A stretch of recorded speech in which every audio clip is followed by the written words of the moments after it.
الحمد لله نحمده ونستعينه ونستغفره ونؤمن به ونتوكل عليه ونعوذ بالله من شرور أنفسنا من يهده الله فلا مضل له ومن يضلله فلا هادي له ونشهد أن لا إله إلا الله وحده لا شريك له ونشهد أن محمدا عبده ورسوله أما بعد فأعوذ بالله من الشيطان الرجيم بسم الله الرحمن الرحيم يا أيها الذين آمنوا صلوا عليه وسلموا تسليما اللهم صل على سيدنا ونبينا وشفيعنا وحبيبنا ومولانا محمد صلى الله عليه وعلى آله وأصحابه وبارك وسلم اللهم صل على سيدنا ونبينا وشفيعنا وحبيبنا ومولانا محمد صلى الله عليه وعلى آله وأصحابه وبارك وسلم اللهم صل على سيدنا ونبينا وشفيعنا وحبيبنا ومولانا محمد صلى الله عليه وعلى آله وأصحابه وبارك وسلم أعوذ بالله من الشيطان الرجيم بسم الله الرحمن الرحيم والذين آمنوا أشد حبا لله صدق الله العلي العظيم আল্লাহ পাক রব্বুল আলামিনের দরবারে লাখ কোটি শুকরিয়া যে রব্বুল আলামিন আপনাকে আমাকে ফাল্গুন মাসের মাহফিলের প্রথম দিন মাগরিবের পরে প্রথম বৈঠকে বসার তৌফিক দান করলেন। শুকরিয়া তার সবাই বলি আলহামদুলিল্লাহ।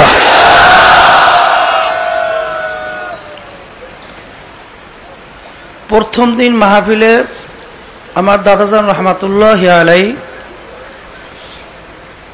মারেফাতের বয়ান একটু বেশি রাখতেন, দ্বিতীয় দিন শরীয়ত সম্পর্কে আলোচনা একটু বেশি রাখতেন।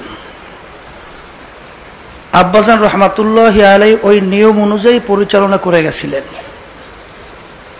এবং তৃতীয় দিন অন্য অন্য বিষয় সম্পর্কে মাদ্রাসা সহ আলোচনা একটু বেশি রাখতেন। আসলে মারেফাত এবং শরীয়ত এই ব্যাপারটা অনেকের আমাদের না জানা থাকার কারণে বেদাতি বর্তমানে তারা মারেফাতের দাবিদার আর শরীয়তের ধার ধরে না। আসলে থানবী রহমাতুল্লাহি আলাইহি বলছেন মারেফাত এবং শরীয়ত দুইটা জিনিস ভিন্ন না।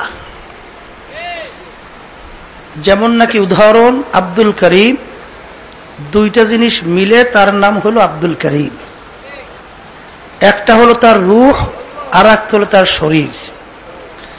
শরীর ছাড়া যেরকম নাকি রূহ থাকতে পারে না, আর রূহ ছাড়াও তাকে আব্দুল করিম বলা হবে না, বলা হবে আব্দুল করিমের লাশ। ঠিক অনুরূপ ভাবে আমলের দুইটা দিক আছে। আমল মানে কাজ, একটা হলো বাহ্যিক আর একটা হলো গোপনীয়। তা গোপনীয় এবং বাহ্যিক আমল দুইটা মিললেই তার নাম হলো শরিয়াত। ইমাম মালিক রহমতুল্লাহি আলাইহি বলছেন, কেউ যদি শরিয়াতকে অস্বীকার করে ফাকাত তাজান্দাকা, সে হলো কাফের। আর যে নাকি মারেফাতকে অস্বীকার করে শরীয়তকে মানে, সে হলো ফাসিক। ওমান জামা বাইনাহুমা ফাকাত তাহাক্কাকা, দুটোটাকে যারা নাকি একত্রিত করতে পারবে সে হলো মুহাক্কিক বা কামেল। যেমন নাকি নামাজের বাহ্যিক রুকু সেজদা সহ যে আমলগুলো যেটা বাহ্যিক দেখা যায়, কিন্তু নামাজের ভিতরে যে খুশু খুজু হুজুরি কলব, যেটা না থাকলে নামাজ হবে না, এটাও কিন্তু জরুরি। তাই বর্তমানে এক শ্রেণীর মারেফাতের দাবিদার, তাদের নামাজ নাই, রোজা নাই, পর্দা নাই, সুন্নাত তরিকা সহ অন্যান্য কোনো আমল নাই, তারা মারেফাতের দাবিদার। এবং বিভিন্ন সময় বিভিন্ন কথাও বলে যে শরিয়াতি আলিম তারা হইল নারিকেলের সোবলা চাবায়, আর নারিকেলের প্রকৃত স্বাদ তো ভিতরে, নারিকেল পানি সহ এটা স্বাদ ভিতরে না, নারিকেলের সোবলার ভিতরে কোনো স্বাদ আছে? ওর ভিতরে কষ। তা আমরা শরিয়াতি আলেম, আমাদেরকে ওরা বলে আমরা হইলাম নারিকেলের সোবলা চালাই মারি, চাবাই মানে কষ চাবাই। আর ওরা বলে প্রকৃত মারেফাতের স্বাদ, নারিকেলের স্বাদ ভিতরে ওরা পায়। আব্বাজান রহমাতুল্লাহি আলাইহি বলতেন যে বদমাইশের দলেরা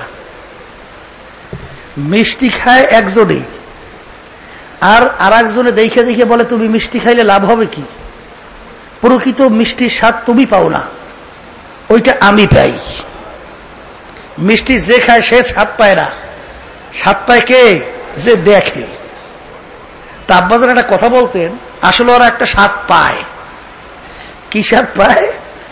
ওই মিষ্টি খায় দেখে লোভ লাগে না, ওই লোভের পরে তো ভিতরে লালা আসে, ওই লালা চাটে আর গেলে ওই স্বাদ পায়, কিন্তু মূলত মিষ্টির স্বাদ পায় না। তা আব্বাজান রহমতুল্লাহি আলাইহি বলতেন যে এত বছর পর্যন্ত কোরআন এবং হাদিস পড়াশোনা করলাম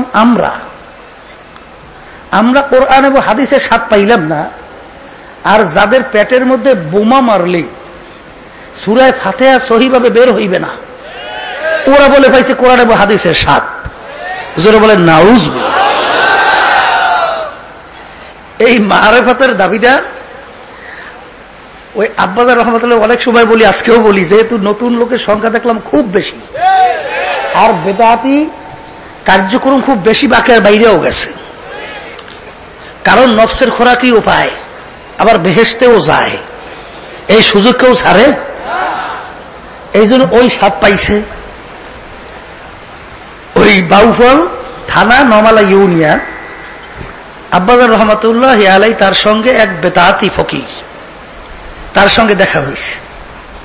তা আব্বাজান জিজ্ঞাসা করছিলেন যে আপনারা যে নামাজ পড়েন না, রোজা রাখেন না, অন্যান্য যে শরিয়াতি আমলগুলো আছে যে করেন না, কোরআন এবং হাদিস অনুযায়ী তো দেখতেছি বেহেশতে যাওয়ার তো কোনো সুরাত নাই, এরকম করেন চলেন কেন?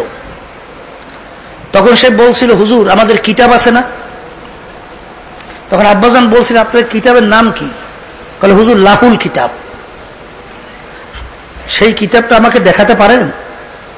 বলে হুজুর সে কিতাব দেখাবো কিভাবে? কিতাবের ওজন হলো 9 মণ 1300 টাক। তখন আব্বাজান বলছিলেন ভাইজান কিতাব কি আপনি দেখছেন? কলে দেখি তো নাই। কলে 9 মণ 1300 টাক পাইলেন কোথায়? অর্থাৎ পীরের কাছে শুনছে, বাবার কাছে শুনছে। তখন আব্বাজান বলছিলেন যে ভাইজান 9 মণ 1300 টাকা একটা কিতাবের যদি ওজন হইতে হয়, তাহলে 10 ফুট বাই 10 ফুট পাতা দিয়ে যদি 9 মণ 1300 টাকা ওজন করা লাগে, তা উষা ছাড়াই যাইবে স্টেজ থেকে সামিয়ে না। কিন্তু 10 ফুট বাই 10 ফুট পাতা ছাপানো প্রেস দুনিয়াতে আছে, তাহলে ছোট ছোট পাতা ছাপায়। তাই ছোট ছোট পাতা দিয়া যদি 9 মণ 1300 টাকা ওজন করতে হয়, তাই কিতাব উঁচা হয়ে যাবে নারিকেল গাছ, তাল গাছের মতো। তাই নারিকেল গাছ তাল গাছের মতো উঁচা কিতাব দুনিয়াতে আছে। আপনারা এখানে যারা আছেন কেউ কোনোদিন শুনছেন? আপনার বাপদাদা তালই 14 গোষ্ঠী কেউ শুনছেন? ইতিহাস 1000 বছরে আমাদের জানা আছে না নাই? কিন্তু আজ পর্যন্ত তো শুনি নাই যে নারকেল গাছের মতো উঁচা কিতাব আছে। তখন আব্বাজান বলছিলেন, ভাইজান এরকম কোন কিতাব দুনিয়াতে নাই। তখন সেই লোক বলছিল, হুজুর রাখেন আপনার কথা, পীরের কথায় যদি জাহান্নামে যাওয়া লাগে যাব। সবাই মুখ খুলে বলে নাউজুবিল্লাহ। কত বড় মারাত্মক কথা! পীরের কথায় জাহান্নামে যাওয়া লাগে যাবে? পীর কাকে বলি? পীর একটা ফার্সি শব্দ, আরবিতে বলে মুর্শিদ, বাংলায় পথ প্রদর্শক। যে নাকি পথ দেখায়া দেবে তাকে বলা হয় পীর। এখন পীরের বাবারও ক্ষমতা নাই। রাস্তা যে ফারিকুন ফিল জান্নাতি ওয়া ফারিকুন ফিস সাঈর, আল্লাহ রাব্বুল আলামিন বলছেন রাস্তা দুইটা, একটা হলো বেহেশতের রাস্তা আর একটা হলো জাহান্নামের রাস্তা। তাই জাহান্নামের এবং বেহেশতের রাস্তার পরিচয় আমরা কিভাবে পাবো? আল্লাহর হাবিব সাল্লাল্লাহু আলাইহি ওয়াসাল্লাম বলে গেছেন, তারাকতু ফীকুম আমরাইন লাম তাযিল্লু মা তামাসসাকতুম বিহিমা কিতাবাল্লাহ ওয়া সুন্নাত রাসূলিহি। তোমাদের কাছে আমি দুইটা জিনিস রেখে গেছি, যদি মজবুত করে ধরতে পারো তোমরা গোমরা হবে না, ধ্বংস হবে না, জাহান্নামে যাবে না। একটা হলো কোরআনুল কারীম আল্লাহর কিতাব, আর একটা হলো আল্লাহর হাবিবের হাদিস। তাই বেহেশতের রাস্তা কোরআন এবং হাদিসের বাহিরে কি আছে? তাহলে পীর যদি কোরআন এবং হাদিসের বাহিরে কোনো বেহেশতের রাস্তা দেখায়, ওই পীর হলো একটা শয়তানের খালাতো ভাই। ওটা পীর না, ওটা একটা বদমাইশ। এখন পীরের কথা জাহান্নামে যাওয়া লাগে যাবে, ব্যাপারটা কি? একদল বাবা বের হয়েছে, তারা ওই শাগরেদদেরকে বলে, তোকে মুরিদ করছি, যদি তোকে বেহেশতেই না নিতে পারি আমি কেমন পীর হইলাম আর তুমি কেমন মুরিদ হইলা? পীরের বাবারও কোনো ক্ষমতা নাই, কারণ আল্লাহ রাসূল সাল্লাল্লাহু আলাইহি ওয়াসাল্লামের চেয়ে বড় পীর, বড় ওলি, গাউস কুতুব দুনিয়াতে আসছিল? আসবে? তাহলে আল্লাহর হাবিবের চেয়ে বড় ওলি দুনিয়াতে নাই, আর বড় পীরও নাই। আল্লাহ রাসূল সাল্লাল্লাহু আলাইহি ওয়াসাল্লাম দুনিয়ায় থাকা অবস্থায় তার কলিজার টুকরা সন্তান ফাতেমা রাদিয়াল্লাহু তাআলা আনহা তাকে লক্ষ্য করে বলছেন, ইয়া ফাতিমা তুনজি নাফসাকা মিনান নার। ফাতেমা দুনিয়ায় থাকা অবস্থায় নিজে আমল করো, জাহান্নামের আগুন থেকে বাঁচো, এরপরে অন্ধকার কবরের দিকে রওনা করো। যদি কবরে এই পরিচয় দাও আমি আখিরি জামানার নবীর মেয়ে, ফাতেমা এই পরিচয় কবরে কোনো কাজ হবে না। তা আল্লাহর হাবিব সাল্লাল্লাহু আলাইহি ওয়াসাল্লাম যদি তার মেয়ের ব্যাপারে কবরে কোনো নাজাতের গ্যারান্টি দিতে না পারে, এমন কোন পীর জ্বালাইলো, এমন কোন বাবা জ্বালাইলো যেই বাবা, যেই পীর তার মুরিদদেরকে নাজাত করে জান্নাতে নিতে পারবে? বলেন পারবে? তাহলে যেইটা বলবে বুঝতে হবে ওরা একটা শয়তান, আর যেটা মানবে ওরা একটা শয়তান। আব্বাজান রহমাতুল্লাহ আলাইহি বলতেন, বাবা আমার কথা আপনারা কোন পর্যন্ত মানবেন? যতক্ষণ পর্যন্ত আমি পুরাপুরি কোরআন এবং হাদিস অনুযায়ী আপনাদেরকে বলবো চলবো। যখন কোরআন এবং হাদিসের বাইরে কোনো কথা বলবো, মানা তো দূরের কথা, আমার থেকে ভাইগে যাওয়া আপনাদের জন্য ওয়াজিব। আমার কথা মানা যাবে না। সে শুধু পীর না, বাপ মাও যদি কোরআন এবং হাদিসের বাহিরে কোনো কথা মানার জন্য বলে, বাপ মার কথা মানা যাবে না। যে ওস্তাদ হোক, ওস্তাদের ওস্তাদ হোক, কারো কথা মানা যাবে না। সে দল হোক, দলের নেতা নেত্রী হোক, কারো কথা মানা যাবে না। কথা ঠিক কিনা? তাহলে এই অবস্থা তার হইল কেন যে পীরের কথা জাহান্নামে যাওয়া লাগে যাব? এক শ্রেণীর পীরের নামে, বাবার নামে বদমাইশ, জাদুঘর। কথা বোঝেন? থানবী রহমাতুল্লাহি আলাইহি লেখছেন যে বেদাতি পীর, যাদের নামাজ নাই, রোজা নাই, পর্দা নাই, সুন্নাত তরিকায় চলে না, হারাম হালাল তমিজ করে খায় না, চলে না, ওইটা মনে করবা বেদাতি পীর। ওটার চোখের নজরে পড়াও নিষেধ, কারণ চোখের নজরে পড়ার সঙ্গে সঙ্গে ওরা জাদু করে। আর হাদিসের ভিতরে আল্লাহ রাসূল সাল্লাল্লাহু আলাইহি ওয়াসাল্লাম বলছেন, আস-সিহরু হাক্কুন, জাদু সত্য। কারণ আল্লাহ রসুলকে তো জাদু করছিল, কথা ঠিক কিনা? এই জন্য এই আমাদের পাশেই তো আমাদের জয়েন্ট সেক্রেটারি বসা আছে, ওই যে দেওয়ানবাগি একবার রাস্তা দিয়ে যাইবে, আমাদের জয়েন্ট সেক্রেটারি এক মসজিদের ভিতরে বসা, মানে ওখানে ছিলেন। তাই সে এবং মসজিদের মুয়াজ্জিন সহ আর কয়েকজন আগ্রহ জমলো যে দেওয়ানবাগিকে দেখবে, নাম শুনছে। এখন সে তো দোয়া টোয়া পড়িয়ে শরীর বন্ধ টন্দক দিয়ে সুন্দর মতো বসছে, কিন্তু ওই মুয়াজ্জিন আর তো আর ওই শরীর বন্ধক টন্দক আর দেয় নাই। না দেওয়ার কারণে যখন ওখান থেকে গেছে, যাওয়ার পরপরেই মুয়াজ্জিন পাগলের মতো হয়ে গেছে, সে অস্থির হয়ে গেছে হুজুরের কাছে কিভাবে যাইবে, তাকে একটু চুমা দেবে, তাকে কিভাবে ধরবে, মনে হয় তার স্বাভাবিক সেন্স নাই।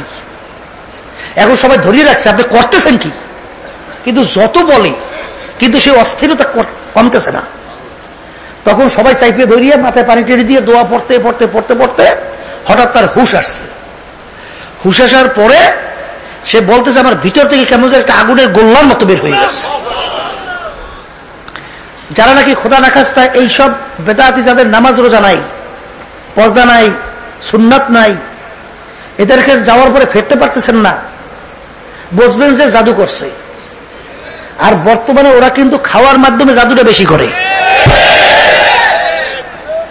ওই পীরের দিকে ফিরিয়া, ওই বাবার দিকে ফিরিয়া, তারপর ওই বাড়ির দিকে ফিরিয়ে ফিরে তাব্বাত ইয়াদা সূরা বেশি বেশি পড়বেন, তাহলে আল্লাহর ফজল করবে, জাদুর তাসির কেটে যাইবে।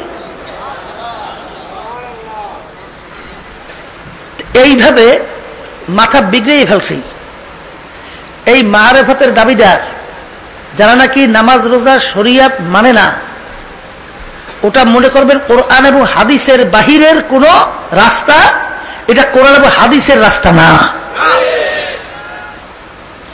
ওই একটা ঘটনা অনেক সময় বলা হয় না, এক আল্লাহর ওলি এক আল্লাহর বান্দার সঙ্গে দেখা করতে গেছে, দেখা করতে যাইয়ে দেখে হুজুর ওখানে নাই। দেখো ওখানে যে লোক ছিল, জিজ্ঞাসা করে হুজুর কোথায় গেছে, বলে হুজুর একটু কাজে গেছে, আসতে একটু সময় লাগবে। তখন সে চিন্তা করলো আমার হয়তো বা একটু এখন সময়ও নাই, তাহলে আসলাম, হুজুরের সাথে দেখাও হইল না, তাহলে হুজুর কোন জায়গায় একটু বেশি বসে, একটু জায়গাটা দেখাই একটু বরকত হাসিল করি।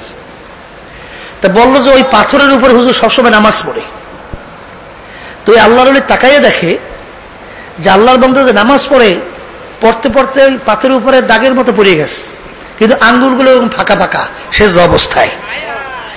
তখন আল্লাহর ওলি বলতেছিলেন তার সাথের লোকদেরকে যে এই আল্লাহর ওলির সঙ্গে আমার দেখা করার কোনো দরকার নাই, নামাজের ভিতরে যে সেজদা অবস্থায় আঙ্গুলগুলো বুঝাইয়া সেজদা করা যে সুন্নাত, এতটুকু যার তাহকিক নাই সে আল্লাহর ওলি হইতে পারে না। এক শ্রেণী আমার ভাইরা আছে, কারণ অনেক ক্ষেত্রে ইসলাম সম্পর্কে, কোরআন এবং হাদিস সম্পর্কে অনেকে আমাদের ধারণা নাই, না থাকার কারণে যদি এত ব্যতিক্রম ধর্মী কিছু দেখে, পানিতে ফুদেছে টকবক করে লড়তে আছে না নাই, কলবের ভিতরে আঙ্গুল ধরে একটা টান দিছে, কলব ঠক ঠক ঠক ঠক করে লড়তে আছে। ওই শুনছি একদিন আমাকে বলতেছে হুজুর, এক ওই বেদাতি লোকের এক মুরিদ আমাকে প্রশ্ন করছে যে পীরের কাছে যে গেলেন পাইলেন কি, কলে আপনারা তো কিছু পাইছেন বললে মনে হয় না, কিন্তু আমার পীরের কাছে যাওয়ার পরে আমার কলবের ভিতরে একটা আঙ্গুল ধরে টান দিছে, এখন দেখেন আমার কলবটা কিভাবে ঠক ঠক করে লড়ে। কথা বলছে, সে পাইয়ে গেছে সবকিছু। আমি জিজ্ঞাসা করি, কলব যদি ঠক ঠক করে না লড়ে, এই জন্য কোরআন এবং হাদিস অনুযায়ী জাহান্নামের হুকুম কয় সেকেন্ড? কথা কন না আছে 1 সেকেন্ডও।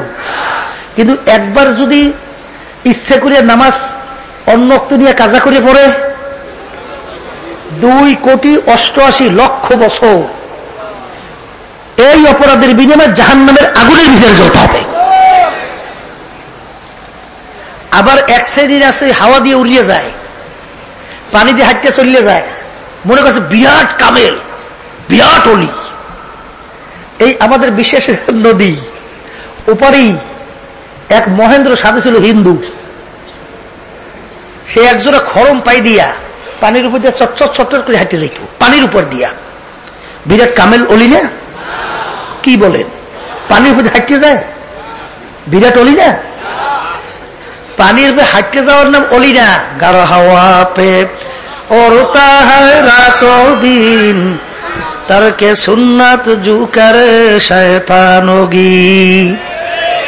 একটা লোক পানির উপর দিয়ে হাঁটতে যায়, হাওয়ার উপর দিয়ে উড়িয়া চলিয়ে যায়, ওর ভিতরে যদি সুন্নাত না থাকে ও আল্লাহর অলি তো দূরের কথা, ও একটা শয়তানের সাগরেদ।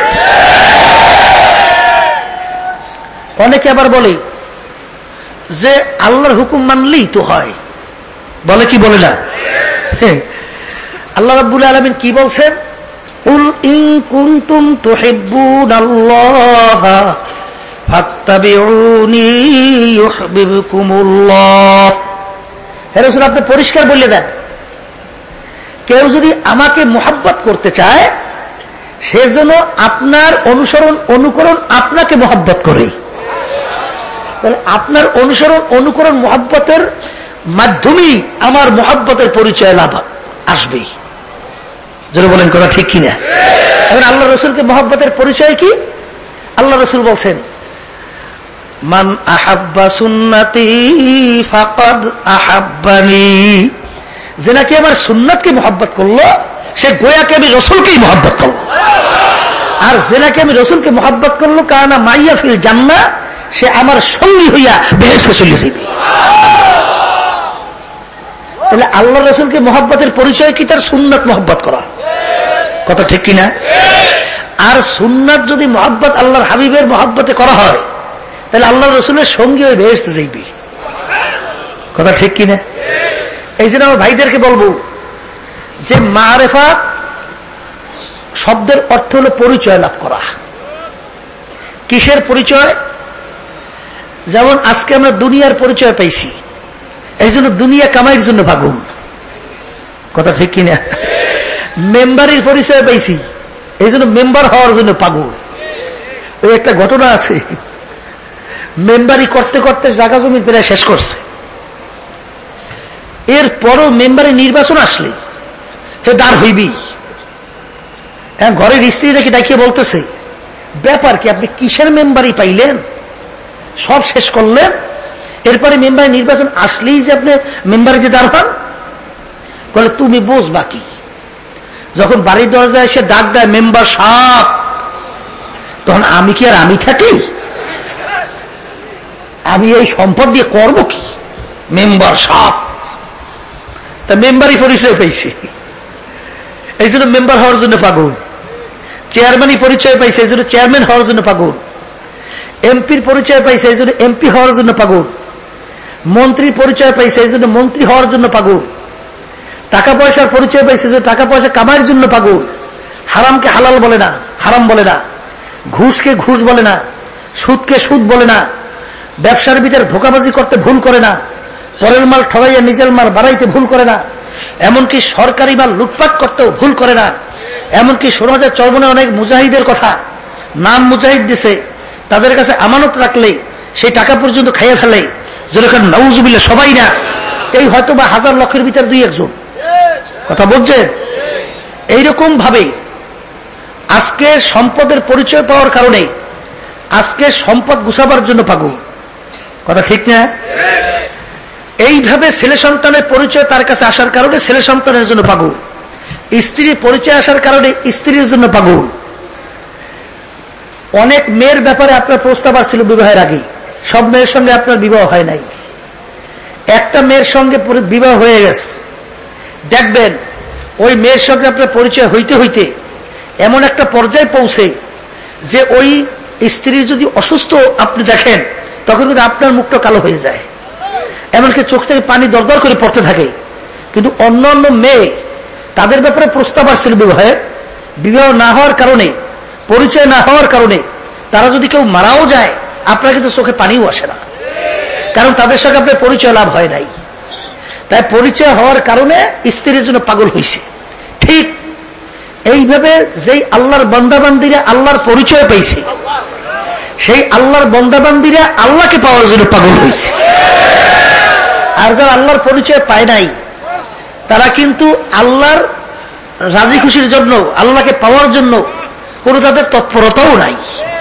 কথা ঠিক কিনা? মানুষ মানুষকে মহব্বত করে, বিভিন্ন কারণ থাকতে পারে, পারে না?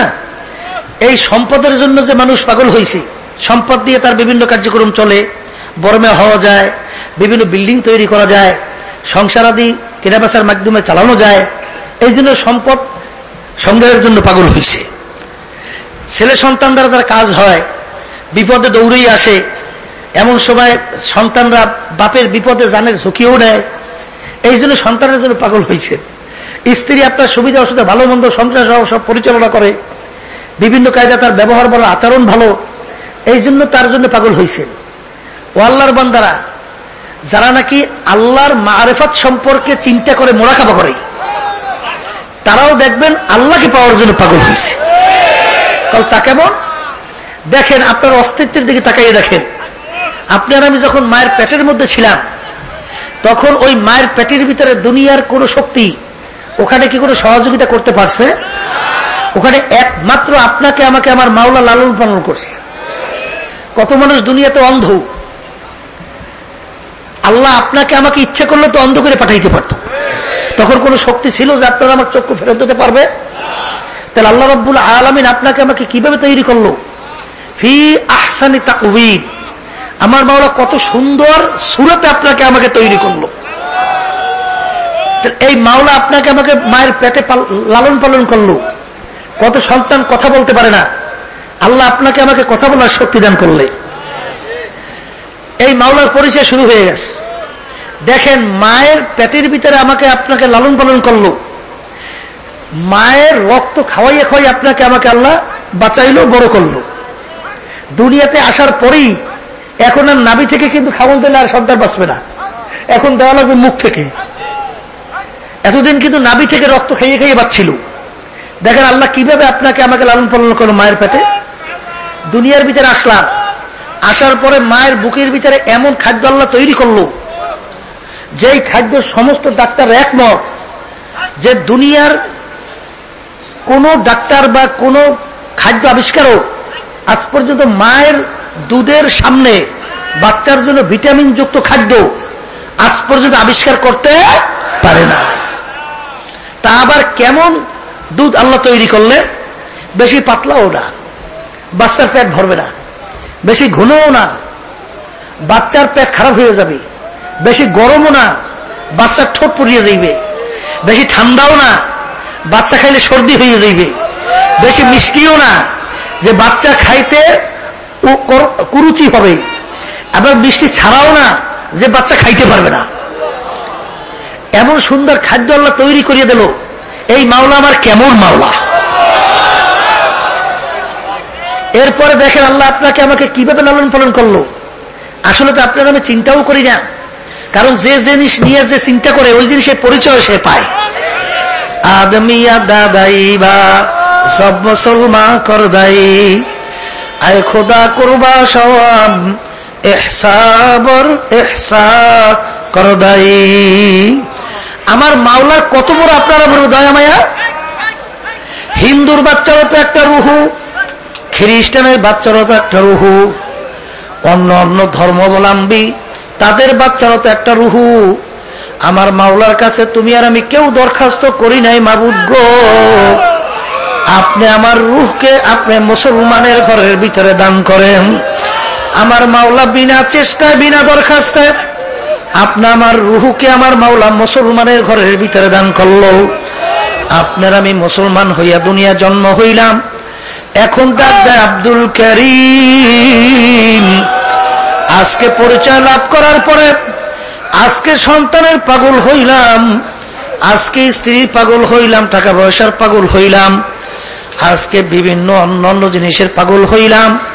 আর আমার মাওলা যে তোমাকে আমাকে এত দয়া মায়া করে লালন পালন করলো, আমার মাওলার হুকুম তোমার আমার মানতে ভালো লাগে না।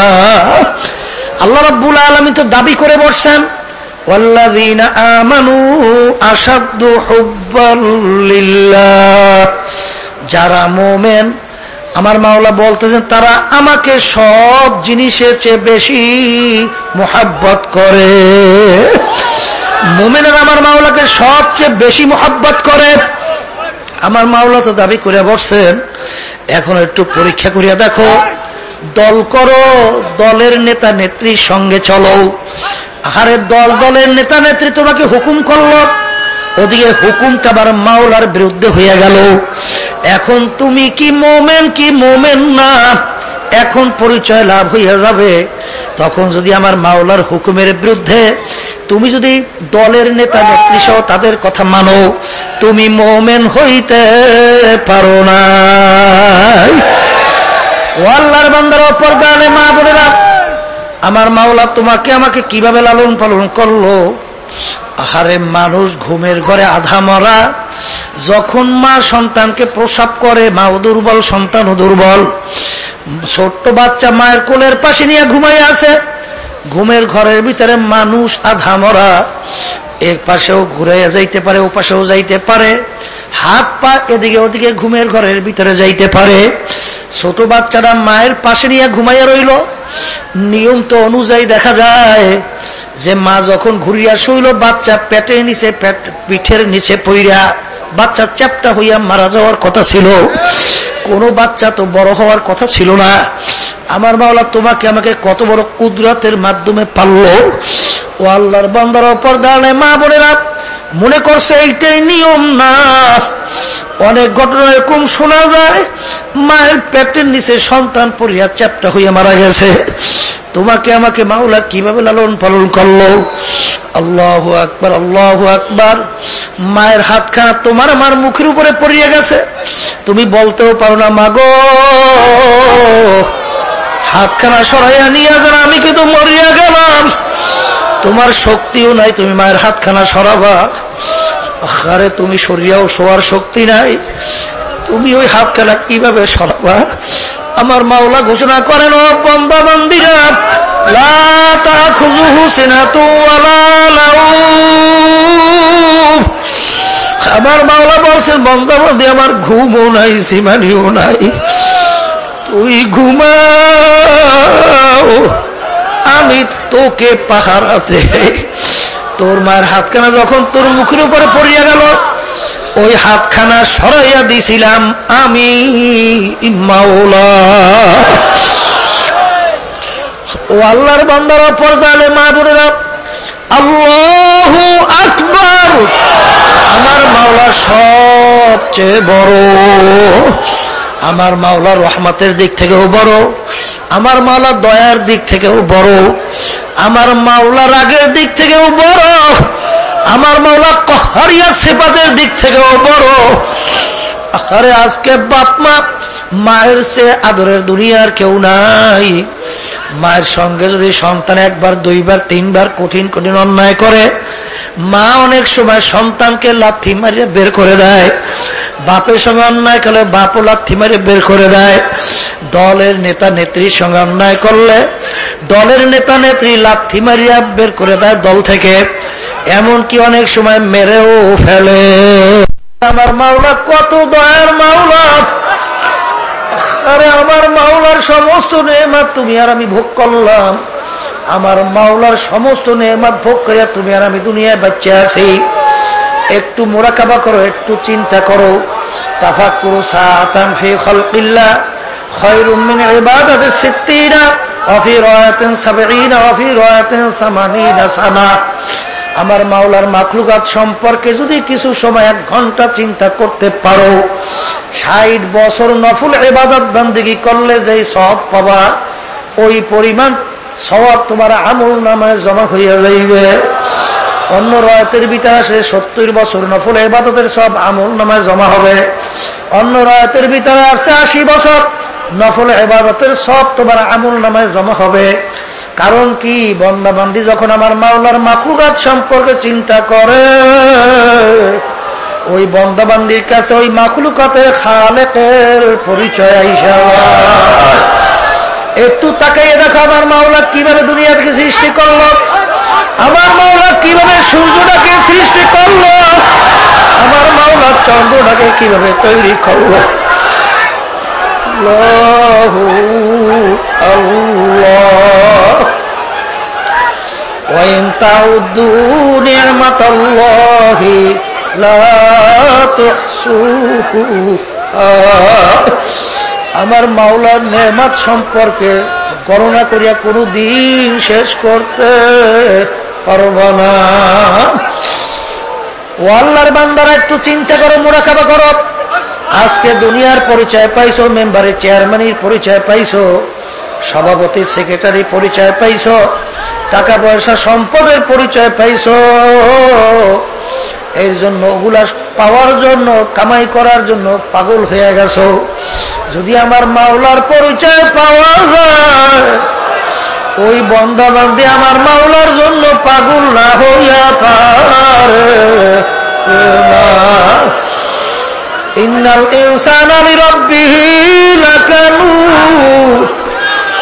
আমার মাওলা বলতেছেন, ও বন্দা বান্দিরা, মানুষ বড় নেমো খারাপ, মানুষ বড় নেমো খারাপ। দেখো আজকে দুনিয়ার সরকারে আমরা কিছু খাই না, আমরা কষ্ট করে কামাই রোজগার করি। সরকার আমাদের কামাই রোজগার সম্পদের উপরে ট্যাক্স খাজনা বসাইয়া দেয়। ওই টাকা সরকারি ফান্ডে জমা হয়। ওই টাকা দিয়ে সরকার কত আরামে চলে, কত হেলিকপ্টারের মধ্যে ওড়ে।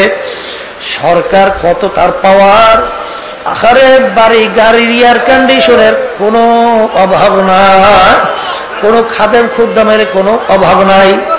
সরকারে কিছু না খাইয়া যদি আজকে সরকারের একটা আইন অমান্য করো, একবার সরকারি বাহিনী তোমার আমার হাতে হ্যান্ডকাপ লাগাইয়া টানতে টানতে জেলখানার দিকে নিয়ে যায়।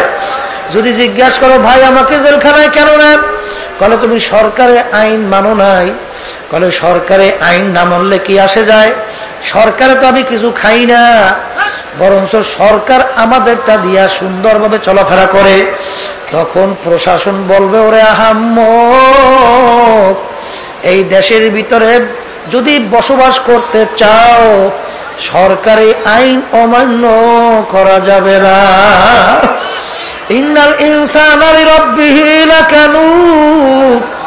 মানুষ বড় নেমো খারাপ।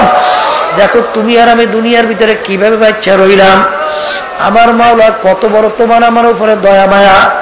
দেখো আমার মাওলা কত সুন্দর চক্ষু তোমাকে আমাকে দান করলো। যদি আমার মাওলা অন্ধ করিয়া তৈরি করত, আমার দুনিয়ার সমস্ত ডাক্তার সবাই একত্রিত হইয়া আমার মাওলার দেওয়া নেয়ামত চক্ষুর মতো চক্ষু ফেরত দিতে পারবে না। এই চক্ষু নেয়ামত আমার মাওলার। জবান দিয়া কথা বলি, নেয়ামত আমার মাওলার। ও দুনিয়ার পাগলের, একটু মুরাকাবা চিন্তা করো। শরীরের ভিতরে বিভিন্ন জায়গায় তোমার আমার গোশত আছে, রানের ভিতরে গোশত আছে, পিঠে পেটে গোশত আছে। বাবারে জিহ্বাও তো একটা গোশতের টুকরা। ওই শরীরের অন্য অন্য জায়গার গোশত কথা বলতে পারে না, কিন্তু আমার মাওলার কত বড় কুদরত, জিহ্বার গোশতের টুকরা সবসময় কথা বলতে আছে, অনর্গল কথা বলতে আছে। হারে হাত দিয়া কাজ করলে বেশিক্ষণ হাত ব্যথা হইয়া যায়, পাও ব্যথা হইয়া যায়, অন্য অন্য অঙ্গ প্রত্যঙ্গ বেশি কাজ করলে ব্যথা হইয়া যায়। আর জিহ্বা দিয়া 24 ঘন্টা কথা বলবো, এমন কুদরতি আমার মাওলার গোশতের টুকরো তৈরি করলো, গোশতের টুকরা ব্যথা হয় না। এই কথা বলার শক্তি দান করলো আমার মাওলা। বাবারে ব্রেন দিয়া পড়াশোনা করলা, সাহেব হইলা, বিভিন্ন ধরনের ব্যবসা বাণিজ্য করার কৌশল করলা, এই ব্রেন দান করলা আমার মাওলা। আল্লাহু আল্লাহ। বাবারে নাক দিয়া ঘেরার শক্তি দান করলো আমার মাওলা, কান দিয়া শোনার শক্তি দান করলো আমার মাওলা। বাবারে সূর্যের আলো ভোগ করতেছি, নেয়ামত আমার মাওলা। চন্দ্রের আলো ভোগ করতেছি, নেয়ামত আমার মাওলা। গাছের ভিতর থেকে ফল পাড়িয়া খাইলাম, নেয়ামত আমার মাওলা। পানির ভিতর থেকে মাছ উঠে খাইলাম, নেয়ামত আমার মাওলা। ধানের ভিতর থেকে চাউল বের করে খাইলাম, নেয়ামত আমার মাওলার। বাবারে পানি পান করলাম, নেয়ামত আমার মাওলার। বাবারে বাতাস টানলাম এবং ছাড়লাম, নেয়ামত আমার মাওলা। ও বড় লোক আমার বাবারা, ও আরাম প্রিয় আমার বাবারা, ও ক্ষমতা সম্পন্ন আমার বাবারা, ও বংশ ভালো আমার বাবারা, ও ক্ষমতা সম্পন্ন বড় শিক্ষিত আমার বাবারা। আমার মাওলা যদি তার নেয়ামত বাতাস 2 মিনিটের জন্য 5 মিনিটের জন্য বন্ধ করিয়া দেয়, বড় মেয়াগিরি আর থাকবে না বাবারে। সম্পদশালীর গৌরব আর থাকবে না বাবারে, ক্ষমতা সম্পন্ন ব্যক্তিদের ক্ষমতা আর থাকবে না। আর এই বাতাস নেয়ামত আমার মাওলা, এই সমস্ত নেয়ামত ভোগ করলাম আমার মাওলা। ধানের ভিতর থেকে চাউল বের করিয়া ভাত পাক করলাম, নেয়ামত আমার মাওলা। এমন দুনিয়ার কোন দার্শনিক আছে, এমন কোন বৈজ্ঞানিক আছে যেই বৈজ্ঞানিক দার্শনিক আমার মাওলার নেয়ামত একটা চাউলের মতো চাউল বানাইতে পারবে, মাছের মতো একটা মাছ বানাতে পারবে, চক্ষুর মতো চক্ষু বানাতে পারবে, জবানে কথা বলার মতো কথা বলার শক্তি দান করতে পারবে? আবারে এই নেয়ামত সব ভোগ করলাম আমার মাওলার। আমার মাওলা তোমাকে আমাকে কত কুদরতে তৈরি করলো, এখন তুমি আর আমি আস্তে আস্তে বড় হইলাম। এখন তুমি আব্বাকে আব্বা কইয়া ডাক দাও, আব্বার কলিজারা ঠান্ডা হইয়া যায়। মাকে মা কইয়া ডাকো, মায়ের কলিজাও ঠান্ডা হয়। বন্ধুকে বন্ধু কইয়া ডাকো, বন্ধুর কলিজার ঠান্ডা হয়। দলের নেতা নেত্রীকে নেতা নেত্রী কইয়া ডাক দাও, তাদের কলিজাও ঠান্ডা হয়। ও নেমুখ হারামের দলেরা, যেই জবান দিয়ে তোর মাকে ডাকলি, আব্বাকে ডাকলি, বন্ধুকে ডাকলি, নেতাকে ডাকলি, নেত্রীকে ডাকলি, ওই জবান তো দিছিল আমার মাওলা। ওই জবান দিয়ে যদি আমার মাওলাকে একবার আল্লাহ কইয়া ডাক দিতা, আমার মাওলার কুদরতি করোনা খাল্লা হইয়া যাইত। আল্লাহু আল্লাহ। মানুষের কথা মানে দুই কারণে, একটা ভয়ের কারণে, একটা মুহাব্বতের কারণে। বাবারে, মানুষ প্রশাসনের কথা মানে ভয়ের কারণে, সরকারের কথা মানে ভয়ের কারণে। আর বাবারে, মানুষ কিন্তু বাচ্চার কথাও মানে। ছোট বাচ্চা যদি ডাক দিয়ে বলে, আব্বা আমার জন্য বিস্কুট নিয়ে আসবেন, তোমার কাছে টাকা না থাকলেও ধার করিয়া সন্তানের কথা তুমি মানো। স্ত্রী যদি বলে, স্বামী গো আমার জন্য কাপড় নিয়ে আসবেন, যদি পয়সা না থাকে তারপর ধার করিয়া স্ত্রীর কথা তুমি মানো। বন্ধু যদি বলে, বন্ধু আমার এই কথাটা মানা লাগবে, বন্ধুর কথাও কিন্তু কষ্ট হইল, রাত্রি অন্ধকারেও মানার জন্য পাগল হও। কারণ বন্ধুর পরিচয় পাইছ, সন্তানের পরিচয় পাইছ, স্ত্রীর পরিচয় পাইলা, এই জন্য তাদের কথা মানার জন্য পাগল। যেই বন্দাবান্দি আমার মাওলার পরিচয় পাইছে, ওই বন্দাবান্দি আমার মাওলার হুকুম পালন করার জন্য পাগল। ও আল্লাহর বান্দারা, ও পর্দালে মা বোনেরা, আমার মাওলাকে মুহাব্বত করবে না, কাকে মুহাব্বত করবা? একটু চক্ষু বন্ধ করে মাঝে মধ্যে একটু চিন্তা করিয়া দেখো। বাবারে, এক বড় ডাকাতি করিয়া সংসার পরিচালনা করে। একজনে বলল, তুমি ডাকাতি করিয়া সংসার পরিচালনা করো, ছেলে সন্তানকে খাওয়াও। তুমি একটু সন্তানদেরকে জিজ্ঞাসা করিও যে তোমার যে এই গুনার কারণে যে জাহান্নামের হুকুম হইয়া আছে, তোমার জাহান্নামের আগুনের ভিতরে জ্বলতে হবে, এই ভাগ কি তোমার সন্তানরা নেবে কিনা, তোমার স্ত্রী নেবে কিনা? বাবারে, যখন ডাকাত দিয়ে সন্তানকে জিজ্ঞাসা করে, বাবা আমি তো ডাকাতি করিয়া তোমাদের সংসার পরিচালনার জন্য সম্পদ নিয়ে আসি, তো আমার জাহান্নামের হুকুম হইয়া আছে, এর অংশ তোমরা নেবা কিনা? সন্তান বলে, আব্বা আমরা আপনার সন্তান, আপনার দায়িত্ব সন্তানকে লালন পালন করা। আপনি কিভাবে কামাই করেন ওটা তো আমাদের বিষয় না, কিন্তু জাহান্নামের অংশী আমরা নিতে পারবো ও মা। স্ত্রী ডাক দিয়া বলে, স্বামী গো আমিও আপনার জাহান্নামের আযাবের অংশ নিতে পারবো না, কারণ আপনার দায়িত্ব স্ত্রীকে লালন পালন, সুন্দরভাবে সংসার পরিচালনা করা।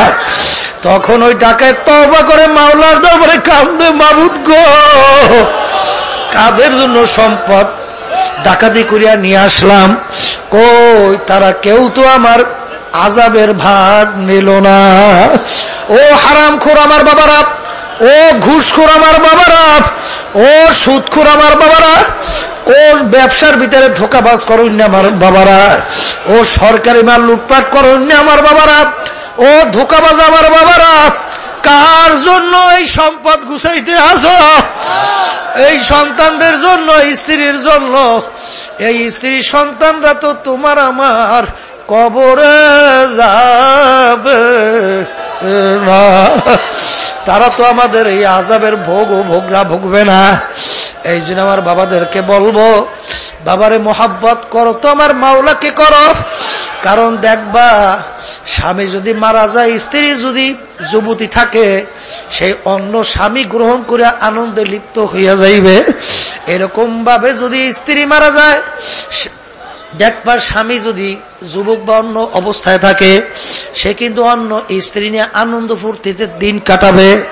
সন্তানরা সম্পদ নিয়ে ভাগাভাগি মারামারি কাটাকাটি করবে, কিন্তু তুমি যে অন্ধকার কবরে শুয়ে রইল, ওই অন্ধকার কবরে তো খবর নিবে না।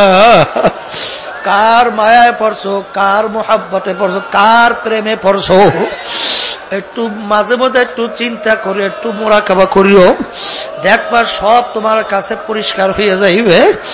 ও আল্লাহর বান্দারা, পর্দালে মা বোনেরা, আমার মাওলার সমস্ত নেয়ামত ভোগ করলাম।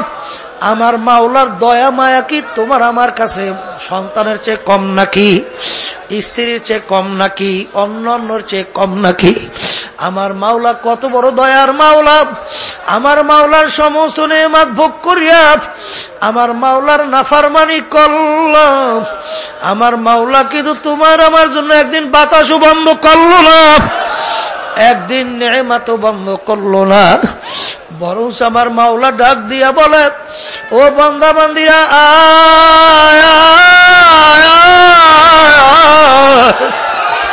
قل يا عبادي الذين أسرفوا على أنفسهم لا تقنطوا من رحمة الله إن الله يغفر الذنوب جميعا बाजा बाजा हर से हस्ती बाजा दर काफेरों की बुरो बुत पुरुस्ती बाजा इधर गाहे मदर गाहे नौमी दीनी सदबर अगर तौबा शिकस्ती बा আমার মাওলা ডাক দিয়ে বলে, ও আব্দুল করিম, ও মুখারামের দলেরা, ও আমার বান্দা বান্দিরা,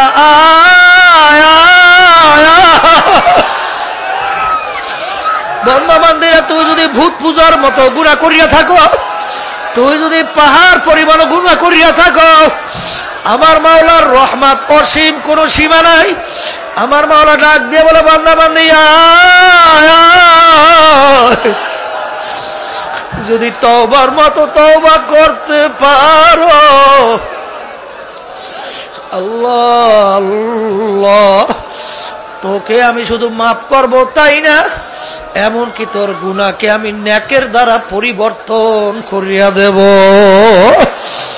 আল্লাহ আল্লাহ, এই হইল আমার মাওলা, দয়ার মাওলা। বাবারে, ওই আল্লাহর বান্দা গুনাহ করতে করতে বুড়া হয়ে গেছে, আমার মাওলা কেমন দয়ার মাওলা, একটু চিন্তা করো। বাবারে, বুড়া হয়ে গেছে, এমন কোনো গুনাহ নাই, বলতে গেলে বুড়া করে নাই।